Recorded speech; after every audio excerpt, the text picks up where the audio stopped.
Ang leatherleaf slug ay isang uri ng gastropod mollusk o snail na kilala sa kanyang kakaibang anyo at tirahan.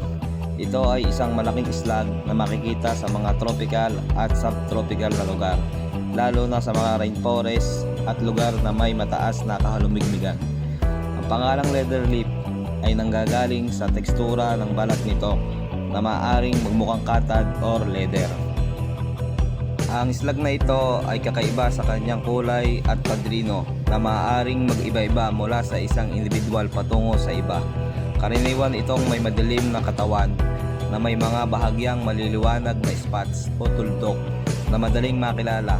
Ang slug ay gumagalaw ng mabagal at umaasa sa kanyang mucus para sa paggalaw na nag-iiwan ng isang makikilalang madulas na talaan habang gumagapang.